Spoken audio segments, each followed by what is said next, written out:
Hello everyone, welcome to our channel. ఈరోజు కథ you are my devil. Amulya, Jyoshna coffee షాప్లో కూర్చొని కాఫీ తాగుతున్నారు. విమల, రాజేశ్వరి, శ్రీలక్ష్మి ఇంకా షాపింగ్ చేస్తున్నారు. ఎక్కడో చూస్తూ ఆలోచిస్తున్న అమూల్యని కదిపి, ఏంటే ఆలోచిస్తున్నావు? ఏదో మాట్లాడాలి, సలహా కావాలి అన్నావు అని అమూల్యని కదిపింది జోష్న.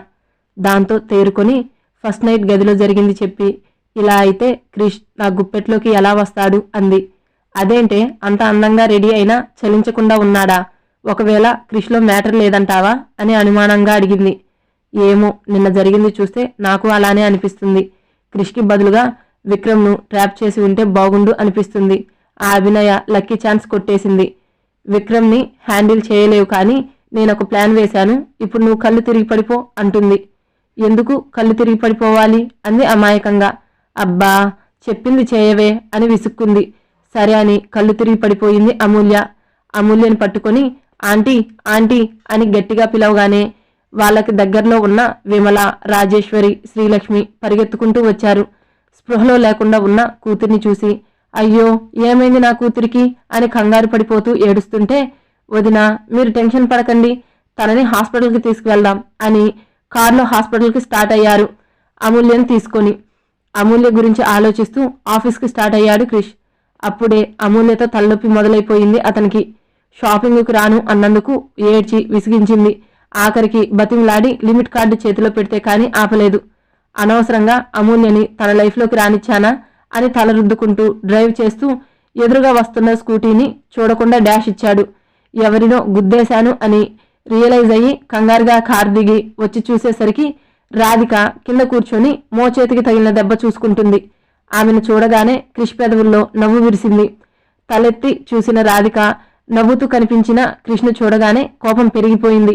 హే, కారు నడపడం రాకపోతే డ్రైవర్ని పెట్టుకోవాలి, అంతేకాని ఇలా మనుషుల్ని గుద్దేస్తారా అని లేచి కోపంగా అడిగింది. హలో, పెద్దగా దెబ్బలు తగలలేదు కదా, ఎందుకు ఓవర్ యాక్షన్ చేస్తున్నావు అని అడిగాడు. అంటే ఏంటి నీ ఉద్దేశం, చంపేద్దాం అనుకుంటున్నావా అని అతనిపై విరుచుకుపడింది. అమ్మా తల్లి, నీతో పెట్టుకోవడం నాది తప్పు, రా హాస్పిటల్కి తీసుకువెళ్తాను అన్నాడు. ఏం అవసరం లేదు అని స్కూటీ తీసింది. స్టార్ట్ చేస్తే స్టార్ట్ కాలేదు. క్రిష్ వైపు కోపంగా చూస్తూ, నీ వల్లే నాకు ఇప్పుడు ఆఫీస్కి లేట్ అయ్యేలా ఉంది అని కోపంగా అంటుంది. ఆఫీస్ ఏంటి, నువ్వు వర్క్ చేసేది బ్యూటీ పార్లర్లో కదా అని అడిగాడు. అక్కడ వర్క్ చేసుకుంటూనే MBA చేశాను, ఇప్పుడు ఒక పెద్ద కంపెనీలో CEO PAగా పోస్ట్ వచ్చింది అని గొప్పగా చెప్పింది. అబ్బో, నిన్ను PAగా పెట్టుకున్న తలంక మాసినోడు ఎవడు అంటూ కింద పడిన రాధిక బ్యాగ్ వైపు చూస్తూ, అందులో ఒక పేపర్ బయటకు వచ్చింది. దాన్ని చూసి, నీకు ఏ కంపెనీలో జాబ్ వచ్చింది అని అడిగాడు. నీకెందుకు అంది. చెప్పు అని రెట్టించి అడిగేసరికి అఖిల సొల్యూషన్స్ అంది. అంటే ఆ తలకు మాసినోడిని నేనే అన్నమాట అనుకొని, నీకెలాగో నా వల్లే లేట్ అయింది కదా, రా నిన్ను డ్రాప్ చేస్తాను అన్నాడు.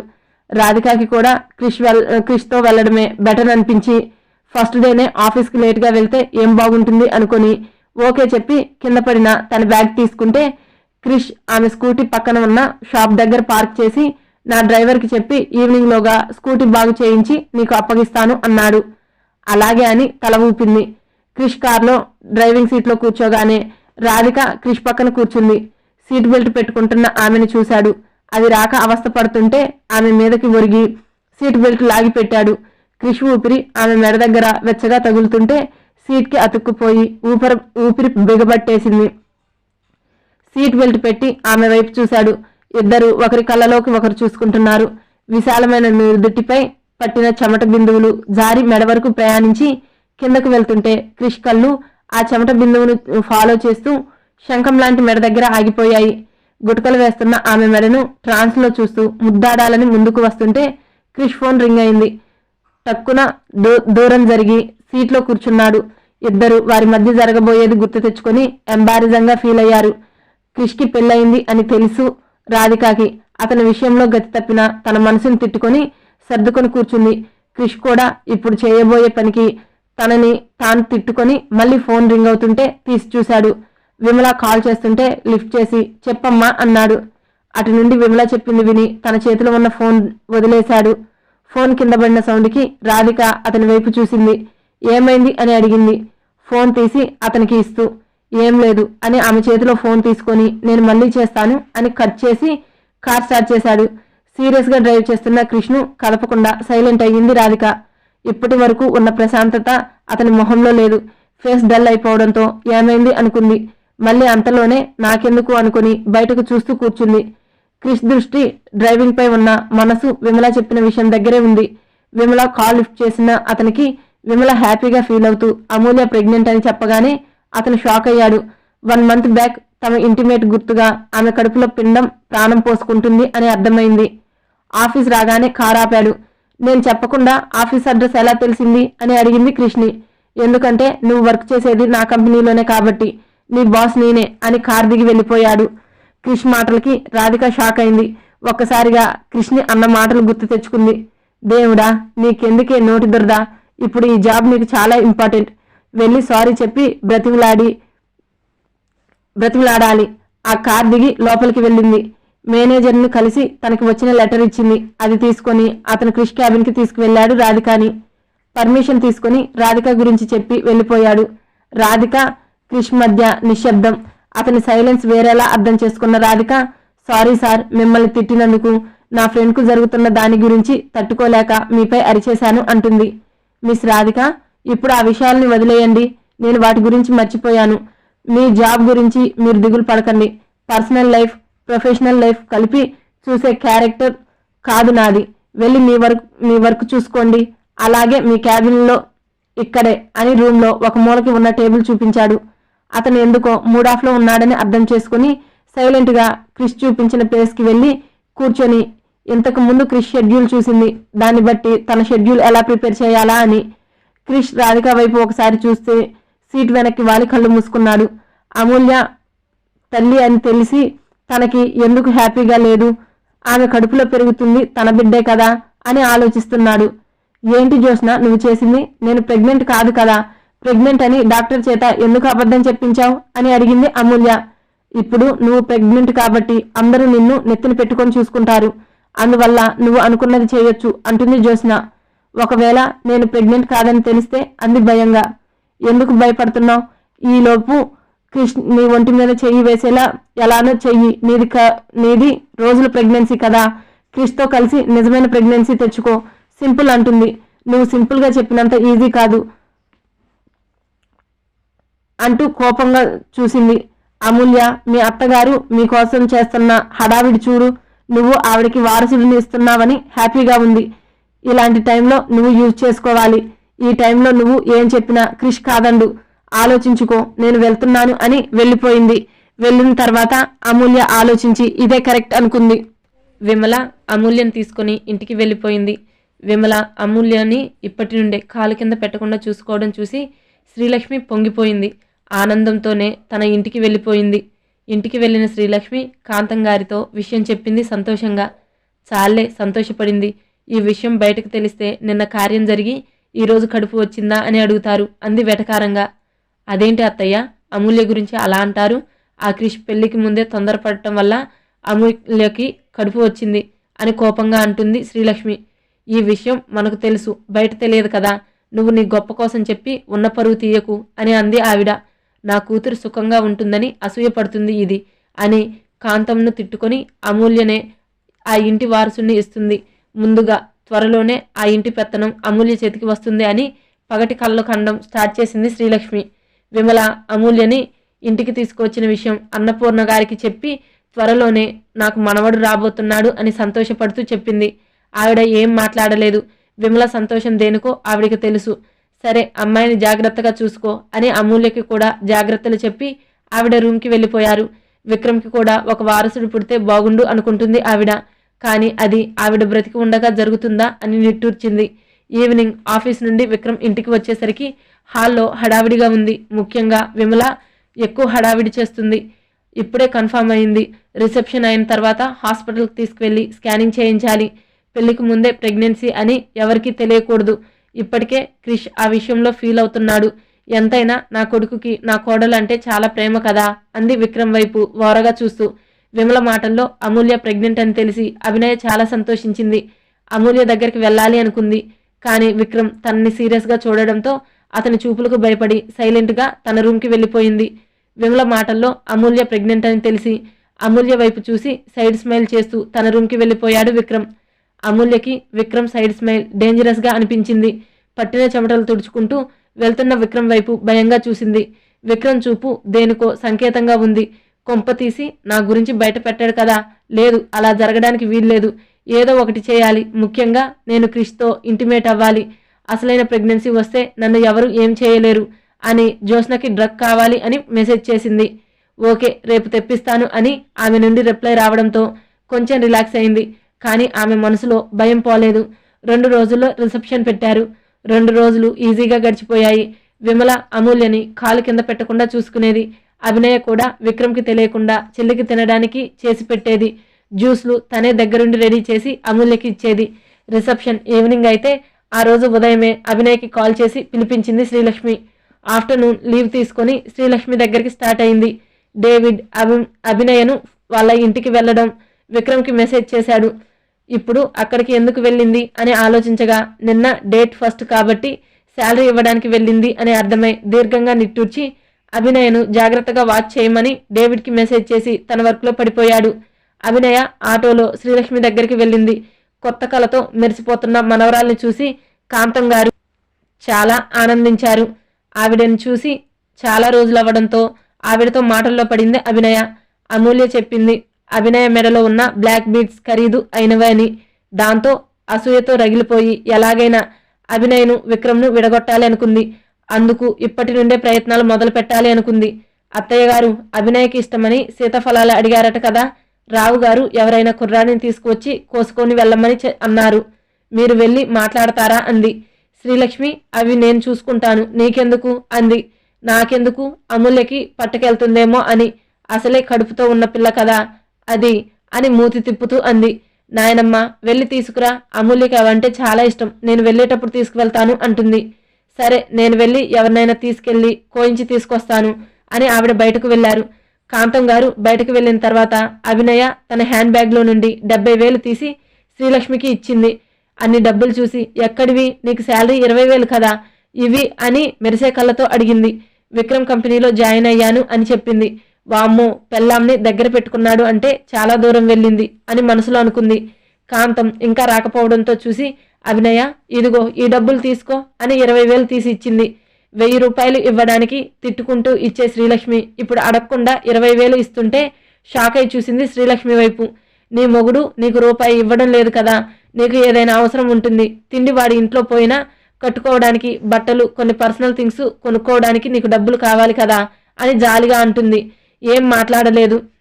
ఇప్పుడు తనకి కావలసిన చీరలు వస్తువులు కొనుక్కోవడానికి శ్రీలక్ష్మిని డబ్బులు ఎలా అడగాలి అని తికమక పడుతుంటే శ్రీలక్ష్మి అడగకుండా ఇవ్వడంతో హ్యాపీగా ఫీల్ అయింది. అభినయ తనని నమ్మింది అని ఆమె కళ్ళలో కనిపిస్తున్న అమాయకత్వమే నిదర్శనం. దాంతో అభినయ నీకు ఒక విషయం చెప్పనా అని అడిగింది. ఏంటి పిన్ని అని అంటుంటే ఎలాగో మీ ఆయనకి నువ్వంటే ఇష్టం లేదు కదా, తన నాయనమ్మ మాట కాదని లేక నీతో ఉంటున్నాడు, కానీ నీతో కాపురం చేయాలి అనుకోవడం లేదు. పైగా అక్కడికి వెళ్ళినా నువ్వు కష్టపడుతున్నావు. ఎందుకు అతనికి ఇష్టం లేకుండా అతని లైఫ్లో ఉండడం? అందుకే విడాకులు ఇచ్చేయి, మాతో ముందు ఉన్నట్టే ఉండు. తర్వాత నీకు ఎవరైనా నచ్చితే నిన్ను ప్రేమించిన వాడు వస్తే అతనికి నీకు పెళ్లి చేస్తాం. ప్రేమలేని పెళ్లి బంధంలో ఉంటూ అతను నువ్వు ఎందుకు ఈ జీవితాన్ని నాశనం చేసుకోవడం అంటుంది శ్రీలక్ష్మి. శ్రీలక్ష్మి మాటలు నిజమే. విక్రమ్ తనతో ఉండడానికి ఎంత కష్టపడుతున్నాడో తెలుస్తుంది. తనే విక్రమ్కి విడాకులు ఇచ్చి ఈ బందీఖానా నుండి అతనికి విడుదల ఇవ్వాలి అనుకుంది. కానీ తర్వాత ఇంకొక పెళ్లి చేసుకునే ఉద్దేశం తనకి లేదు. ఎందుకంటే విక్రమ్ ప్రేమించకపోయినా అభినయ మెడలో తాళి పడిన దగ్గర నుండి అతన్ని ప్రేమించింది. జీవితాంతం ప్రేమిస్తూనే ఉంటుంది. తన మాటలకి అభినయ ఆలోచించడం మొదలుపెట్టింది అని అర్థమైంది శ్రీలక్ష్మికి. దాంతో ఇలానే ఇంకొక 2 సార్లు బ్రెయిన్ వాష్ చేస్తే ఖచ్చితంగా అభినయ విక్రమ్కి విడాకులు ఇచ్చేస్తుంది అని అనిపించింది. నేను చెప్పింది బాగా ఆలోచించి నిర్ణయం తీసుకో అభినయ. ఇద్దరు బాధపడి బ్రతికే కంటే ఎవరో ఒకరు సంతోషంగా ఉంటారు కదా అంది అభినయ మొహంలోకి చూస్తూ. ఇంతలో కాంతం గారు రావడంతో టాపిక్ మార్చేసింది. అభినయ కూడా నార్మల్ అయింది. ఈవినింగ్ వరకు ఉండి ఆనంద నిలయంకి స్టార్ట్ అయింది అభినయ వచ్చేసరికి టైం 6 అయింది. ఇంట్లో ఎవరూ లేరు. ఆఖరికి మేడ్స్ కూడా హాల్లో నిలబడి ఒంటరిగా ఉన్న అభినయను కిచెన్లో నుండి ఒక మెయిడ్ తయారై వస్తూ, మేడం ఈరోజు క్రిష్ సార్ రిసెప్షన్ కదా, అందరూ అక్కడే ఉన్నారు, మిమ్మల్ని రావద్దన్నారు విమలా మేడం, అలాగే ఇల్లు జాగ్రత్తగా చూసుకోమని చెప్పారు, నేను వెళ్తున్నాను, ఇల్లు లాక్ చేసుకోండి అని టకటకా చెప్పేసి తిప్పుకుంటూ వెళ్ళిపోయింది ఆ మెయిడ్ వెళ్ళిపోయిన తర్వాత హాల్లో ఒక్కతే ఉంది. అభినయ అంత పెద్ద ఇంట్లో ఒక్కతే ఉండాలి అంటే భయం వేసింది. తనకి శ్రీలక్ష్మి, అమూల్య ఎక్కడికైనా వెళ్తే కాంతం గారు అభినయకు తోడుగా ఉండేవారు. కానీ ఇప్పుడు లంకంత కొంపలో అభినయ ఒక్కతే ఉండాలి. ఆ మాత్రం భయం ఉంటుంది కదా. మెయిన్ డోర్ లాక్ చేసుకొని తన రూమ్కి వెళ్ళింది. ఫ్రెష్ అయి కిందకి వచ్చి విక్రమ్ వస్తే తినడానికి ఉండాలి కదా అని కిచెన్లోకి వెళ్ళి వంట చేసి హాల్లోకి వచ్చింది. అప్పటికే టైం 8 అయింది. హాల్లో కూర్చొని విక్రమ్ కోసం వెయిట్ చేస్తుంది. గంట దాటినా అతను రాలేదు. టైం 9 అయినా విక్రమ్ రాడు. ఇంటికి ఇప్పుడు విక్రమ్ రాకపోతే తను ఒక్కతే ఉండాలి అనుకొని ఇంకొక అరగంట వెయిట్ చేసి తన రూమ్కి వెళ్ళింది. బాల్కనీలో ఉయ్యాల్లో కూర్చొని గార్డెన్లోకి చూస్తుంది. ఒకవేళ విక్రమ్ కారు వస్తే కనిపిస్తుంది అని. ఇంకొక అరగంట వెయిట్ చేసిన తర్వాత తన రూమ్లో ఉన్న ల్యాండ్ లైన్ రింగ్ అయింది. ఎప్పుడు ఈ రూమ్లో ఫోన్ రింగ్ అవ్వకపోవడంతో అనుమానంగా లోపలికి వెళ్ళింది. బాల్కనీలో ఉన్న అభినయను చూసి విక్రమ్కి మెసేజ్ చేశాడు డేవిడ్, అభినయ ఇంటికి వచ్చింది అని. తర్వాత ఆమె కనిపించేలా కూర్చొని చూస్తున్నాడు. తమ రూమ్లో రింగ్ అయిన ఫోన్ని అనుమానంగా చూస్తూ లోపలికి వెళ్ళింది. తను ఇక్కడికి వచ్చిన దగ్గర నుండి ఆ ఫోన్ రింగ్ అవ్వకపోవడంతో అనుమానం కలిగింది. ఫోన్ లిఫ్ట్ చేసి హలో అంది. నేను విమలను మాట్లాడుతున్నాను అని అటు నుండి విమల వాయిస్ సీరియస్గా వచ్చింది. చెప్పండి మేడం అంటుంది. హాల్లో కార్నర్లో ఉన్న రూమ్లో కొన్ని గిఫ్ట్లు మర్చిపోయాను. నేను మనిషిని పంపిస్తున్నాను, అవి జాగ్రత్తగా ఇచ్చి పంపించు, గుర్తుపెట్టుకో, జాగ్రత్తగా పంపించు అని సీరియస్గా చెప్పి కాల్ కట్ చేసింది.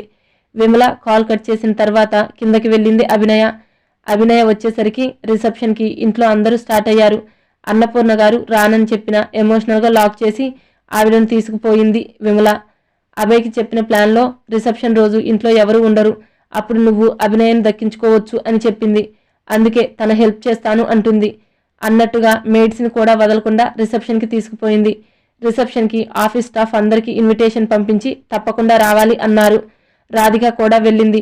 స్టేజ్పై ఫేక్ స్మైల్ ఇస్తున్న క్రిష్ను చూస్తూ కూర్చుంది. క్రిష్ అమూల్య పెళ్లి చేసుకోవడం ఆమెకు నచ్చలేదు. జాబ్లో జాయిన్ అయిన దగ్గర నుండి క్రిష్ను గమనించగా అతను చాలా మంచివాడు అని అర్థమైంది. అటువంటి వ్యక్తి అమూల్య లాంటి జిత్తులు మారి నక్కని ఎలా ప్రేమించాడు అనుకుంది. ఆఫీస్ స్టాఫ్తో కలిసి వాళ్ళని విష్ చేయడానికి స్టేజ్ పైకి వెళ్ళింది. వస్తున్న రాధికను చూసి ఇది ఎందుకు వస్తుంది అనుకుంది. అమూల్యకి తర్వాత తెలిసింది రాధిక క్రిష్ పియ్యే అని. అమూల్యకి నచ్చలేదు క్రిష్ పియ్యేగా రాధిక ఉండడం. క్రిష్కి చెప్పి ఎలాగైనా ఆమెను జాబ్ నుండి తీసేయించాలి అనుకుంది. విమల ప్లాన్ బాగానే ఉన్నా ఎక్కడో భయంగా ఉంది అభయ్కి. విక్రమ్కి తెలిస్తే ఏం చేస్తాడో అని. క్రిష్ దగ్గర ఉన్న విమలను పిలిచాడు అభయ్. అతని దగ్గరకు వచ్చి ఏంటి నువ్వు ఇంకా వెళ్ళలేదు అని అడిగింది. వెళ్దామనుకున్నాను, ఒకవేళ విక్రమ్ ఇంటికి వస్తే అప్పుడు నా ఫోటోకి దండ పడిపోతుంది అని భయంగా చెప్పాడు. వాడు ఇంటికి రాడులే అంది సైడ్ స్మైల్ చేస్తూ. రాడు అని అంత కాన్ఫిడెంట్గా ఎలా చెప్తున్నావు అని అడిగాడు. ఎందుకంటే వాడు ఈరోజు గెస్ట్ హౌస్లో ఒక మోడల్తో బిజీగా ఉన్నాడు. అలా చేసింది నేనే. విక్రమ్ తనని కోరి వచ్చిన వాళ్ళని కాదనడు. అది వాడి అవసరం, దాన్ని నేను అవకాశంగా మార్చుకున్నాను అంటుంది. అవసరం ఏంటి అని అయోమయంగా అడిగాడు. అది నీకు అనవసరం, ముందు నేను చెప్పింది చెయ్యి. ఈరోజు నైట్నే నీకు ఛాన్స్, దాన్ని లొంగ తీసుకుంటే ఇంకా నీ జీవితాంతం అది నీ కాళ్ళ దగ్గర పడి ఉంటుంది అని క్రూరంగా నవ్వుతూ. కానీ ఇంకొక డౌట్, ఇంత ప్లాన్ చేశాం, అభినయ తన రూమ్లో ఉంటే కష్టం కదా, అప్పుడు నేను వెళ్ళి చెక్కభజన చేసుకోవాలా అని వెటకారంగా అడిగాడు. ఇంత చేసిన దాన్ని అది చేయలేనా? నువ్వు వెళ్ళు, దాన్ని ఎలా బయటికి రప్పించాలో నాకు తెలుసు విసుక్కుంటూ అంటుంది. సరే నేను వెళ్తున్నాను అని ఎవరికీ అనుమానం రాకుండా అక్కడి నుండి జారుకున్నాడు అభయ్ వెళ్ళిన తర్వాత విక్రమ్ రూమ్లో ఉన్న ల్యాండ్ లైన్కి కాల్ చేసి హాల్లోకి రప్పించింది. అదే విషయం అభయ్కి చెప్పింది. అభినయ హాల్లో కార్నర్లో ఉన్న రూమ్కి వెళ్ళింది. అందులో కొన్ని గిఫ్ట్లు ఉండడంతో వాటిని హాల్లో పెట్టి విమల పంపిస్తాను అన్న మనిషి కోసం చూస్తుంది. విక్రమ్ ఆఫీసులో వర్క్ ఫినిష్ అయ్యేసరికి నైట్ 7 అయింది. ఆల్రెడీ ఆఫ్టర్నూన్ ఒక న్యూ మోడల్కి నైట్కి అపాయింట్మెంట్ ఇవ్వడంతో గెస్ట్ హౌస్కి స్టార్ట్ అయ్యాడు. అభినయ ఆనంద నిలయంకి వెళ్ళిపోయింది అని డేవిడ్ పెట్టిన మెసేజ్ చూసి విక్రమ్ గెస్ట్ హౌస్కి వెళ్ళిపోయిన తర్వాత ఇంటికి స్టార్ట్ అవుతున్న రుద్రకి శ్రీనిధి నుండి మెసేజ్ వచ్చింది. రిసెప్షన్కి రమ్మని. ఈ మధ్య శ్రీనిధి రుద్ర ఫ్రెండ్షిప్ కొంచెం స్ట్రాంగ్ అయింది.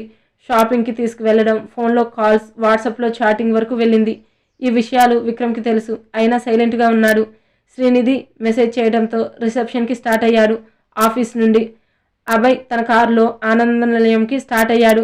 మెయిన్ గేట్ నుండి వెళ్తే వాచ్మెన్ చూస్తాడని బ్యాక్ సైడ్ గేట్ దగ్గర కార్ పార్క్ చేసి గోడ దూకి లోపలికి వెళ్ళాడు. గార్డెన్లో విక్రమ్ బాల్కనీలో ఎదురుగా కూర్చున్న డేవిడ్ను చూడగానే షాక్ అయ్యాడు అభయ్. అంత ఈజీగా విక్రమ్ అభినయను ఒంటరిగా ఎలా వదిలేశాడు అనుకున్నాను. వీడిని కాపలా పెట్టాడా? ఇప్పుడు ఎలా అని గోడ చాటును దాక్కొని చూస్తున్నాడు డేవిడ్ వైపు. వీడికి తెలియకుండా లోపలికి వెళ్తే లోపల ఏం జరుగుతుందో బయటికి తెలియదు. ఎలాగైనా లోపలికి వెళ్ళాలి అనుకుని వేరే సైడ్ నుండి మెయిన్ డోర్ దగ్గరకు వచ్చాడు. కాలింగ్ బెల్ కొడితే డేవిడ్కి తెలిసిపోద్ది అని డోర్ మెల్లగా చప్పుడు చేశాడు. హాల్లో కూర్చున్న అభినయ మెయిన్ డోర్ మెల్లిగా డోర్ సౌండ్ రావడంతో వెళ్ళింది. కాలింగ్ బెల్ కొట్టొచ్చుగా అనుకొని డోర్ ఓపెన్ చేసిన అభినయ్కి ఎదురుగా అభయ్ కనిపించాడు. మనిషిని పంపిస్తాను అని వీడిని పంపించింది ఏంటి అనుకుంది. ఏంటి అలా చూస్తున్నా? గిఫ్ట్ కోసం వచ్చాను అన్నాడు. అభయ్ అభినయ్ను అదో మాదిరిగా చూస్తూ వాడిని చిరాగ్గా చూసి లోపలికి వెళ్ళింది. ఇంతలో సౌండ్ రావడంతో వెనక్కి తిరిగి చూసిన అభినయకు అభయ్ మెయిన్ డోర్ లాక్ చేస్తూ కనిపించాడు. ఏయ్, డోర్ ఎందుకు క్లోజ్ చేస్తున్నావు అని కోపంగా అడిగింది. కానీ ఆమె మనసులో భయం స్టార్ట్ అయింది. మనం చేసేది ఎవరికి కనిపించకుండా వినిపించకుండా బేబీ అని వంకరగా నవ్వుతూ ముందుకు వస్తుంటే పిచ్చి పిచ్చిగా మాట్లాడకు, మర్యాదగా బయటికి వెళ్ళు అంటుంది. కోపంగా వెళ్తాను, నాకు కావలసింది తీసుకొని అంటూ అభినయ చేతిని పట్టుకున్నాడు. వదులు, నీకు వరుసకు చెల్లెలు అవుతాను అని తెలిసి నాతో ఇలా ప్రవర్తించడానికి సిగ్గులేదా అంటుంది. సిగ్గుపడితే ఇలాంటివి ఎలా చేస్తాం చెప్పు? సైలెంట్గా నాకు కోఆపరేట్ చేశావనుకో నీకు నొప్పి అనేది తెలియకుండా చేస్తాను, లేదంటే నరకం చూస్తావు అంటూ అభినయను వెనక నుండి హత్తుకొని ఆమె నుండి వస్తున్న చందనపు పరిణామను గాఢంగా పీలుస్తున్నాడు. అసహ్యంగా మొహం తిప్పుకొని గింజుకుంటుంది అభినయ. కానీ అతని పట్టు వదిలించుకోలేక పోతుంది. గింజుకుంటున్న కాళ్ళతో పక్కనున్న ఫ్లవర్ తన్నగానే అది పెద్ద సౌండ్ చేస్తూ పగిలిపోయింది. గార్డెన్లో ఉన్న డేవిడ్కు ఆ సౌండ్ వినిపించింది. ఆమె మెల్లగా అయినా ఛాన్స్ తీసుకోకుండా మెయిన్ డోర్ దగ్గరకు వెళ్ళి కాలింగ్ బెల్ కొట్టాడు. కాలింగ్ బెల్ సౌండ్కి అభినయ అభయ్ మెయిన్ డోర్ వైపు చూశారు. అభయ్కి అయితే గుండె జారిపోయింది. ఒకవేళ విక్రమ్ కాని వచ్చాడా అని. డోర్ ఓపెన్ చేయకపోవడంతో డేవిడ్ విండో వైపు వచ్చి చూశాడు.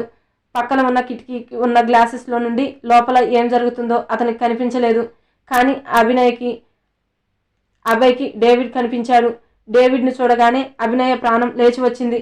అతన్ని పిలవాలని అభయ్ ఆమె నోటిని మూసేశాడు. ఈరోజు నువ్వు నా నుండి తప్పించుకోలేవు అభినయ, ఈ రోజు నుండి నువ్వు నాకు సొంతం అన్నాడు ఆమె నడుంపై గట్టిగా ప్రెస్ చేస్తూ. నొప్పికి కళ్ళల్లో నీళ్లు తిరిగాయి అభినయకి. నోటి దగ్గర ఉన్న అభయ్ చేతిని విడిపించుకోవడానికి లేకుండా ఆమె రెండు చేతులు గట్టిగా పట్టుకున్నాడు. ఎలా మెయింటైన్ చేస్తున్నావే ఈ ఫిగర్ని? రోజు నేను చూస్తుంటే అసలు కంట్రోల్ కాలేకపోతున్నాను. ఈరోజు ఛాన్స్ వచ్చింది, దాన్ని వదులుకోలేను. అతని మాటలు గుజుప్స కలిగిస్తున్నా ఓర్చుకుంటూ అభయ్ నుండి తప్పించుకోవడానికి శత విధాలుగా ప్రయత్నం చేస్తుంది. తను ఇప్పుడు మెయిన్ డోర్ ఓపెన్ చేస్తే చాలు, బయట డేవిడ్ ఉన్నాడు కాబట్టి తను సేఫ్ అవుతుంది అనుకుంది. గింజుకుంటున్న అభినయను ఇంకా గట్టిగా పట్టుకొని, ఎందుకే గింజుకుంటున్నావు? నాతో ఉండు, నిన్ను నెత్తిని పెట్టుకొని చూసుకుంటాను. నిన్ను పట్టించుకొని విక్రమ్ కోసం వెయిట్ చేస్తూ నీ యవ్వనం ఎందుకు వేస్ట్ చేసుకుంటావు? మనం పెళ్లి చేసుకుందాం, ఇక్కడి నుండి దూరంగా వెళ్ళిపోదాం అంటుంటే అభినయ వాడి చేతిని గట్టిగా కొరికేసింది. అమ్మా అని అరుస్తూ విండో వైపు చూశాడు. అక్కడ డేవిడ్ లేకపోవడంతో వెళ్ళిపోయాడు అని అర్థమైంది. ఏంటే మంచిగా చెప్తుంటే నీకు అర్థం కావడం లేదు కదా అని లాగిపెట్టి ఒకటి పీకాడు. అభయ్ కొట్టగానే అభినయ కింద పడింది. ఆమె పడినప్పుడు అభినయ చీర కొంగు పట్టుకోగానే అది అభయ్ చేతిలోకి వచ్చింది. చీరను పక్కకి విసిరేసి లంగా బ్లౌజ్తో ఉన్న అభినయను కోరికగా చూస్తూ ఆమె వైపు అడుగులు వేశాడు. చెంప నొప్పి పుడుతుంటే తన శరీరాన్ని రెండు చేతులతో దాచుకుంటూ, ప్లీజ్ నన్ను వదిలేయ్, నేను నీకు ఏ ద్రోహం చేయలేదు కదా, నన్ను ఎందుకు హింసిస్తున్నావు, నన్ను వదిలేయ్ అని ఏడుస్తూ ప్రాధేయపడింది. నో బేబీ, ఇంత కష్టపడి ప్లాన్ వేసింది వదిలేయడానికా అని సైడ్ స్మైల్ చేస్తూ తన షర్టు తీసి పక్కకు పడేశాడు. మరి అభినయ తనని తాను కాపాడుకోగలుగుతుందా, లేదంటే ఎవరైనా హెల్ప్ చేయగలుగుతారా? తెలుసుకోవాలంటే నెక్స్ట్ పార్ట్ చదవాల్సిందే. ఇంకొకటి, క్రిష్ పెళ్ళి ఎప్పుడు అయింది అనేది ఎపిసోడ్ మిస్ అయిందన్నారు కదండి, జస్ట్ 2 minutes ఎపిసోడు. ఏంటంటే నేను రాసుకున్న స్టోరీలో కన్ఫ్యూజన్ పడింది. పేపర్స్ అటు ఇటు మార్చుకునేసరికి అర్థం కాకుండా ఉండి లాస్ట్ ఎపిసోడ్లోనే కొంచెం ఎక్కువ అంతకుముందు ఎపిసోడే రావడం జరిగింది. బట్ ఏముందంటే స్టోరీ మళ్ళీ అయితే ఇవ్వలేను, కానీ ఒకటే చెప్తున్నా, జస్ట్ విక్రమ్ స్పాయిల్ చేశాక ఒకటే వార్నింగ్ ఇస్తాడు, క్రిష్కి మ్యారేజ్ అయితే ఇంట్లో జరగడానికి వీల్లేదు గ్రాండ్, కానీ దాంతో సైలెంట్గా గుళ్ళో పెళ్లి చేసేస్తారనమాట. అంతే, అంతకుమించి ఏం లేదు, జస్ట్ అయిపోయింది. అందుకని ఇంక మళ్ళీ ఎపిసోడ్ అయితే ఇవ్వలేను, ఎందుకంటే జస్ట్ 2 minutes కోసం నేను ఇంకొక ఎపిసోడ్ అయితే క్రియేట్ చేయలేను. ప్లీజ్ ఏమనుకోవద్దు. ఇప్పటి నుంచి అయితే మిస్టేక్ రాకుండా మ్యాక్సిమం ట్రై చేస్తా. స్పెల్లింగ్ మిస్టేక్స్ కూడా ఏంటంటే అంతకుముందులాగా మొబైల్ వర్క్ కావట్లేదు, రీస్టార్ట్ చేసేసరికి కొంచెం అన్నీ మళ్ళీ కొత్త యాప్స్ ఎక్కించి కొంచెం చేసేది చాలా ఉంటుంది. సో అర్థం చేసుకోండి, మిస్టేక్స్ కూడా రాకుండా చాలా వరకు ట్రై చేస్తా. Please subscribe to my channel. Thank you.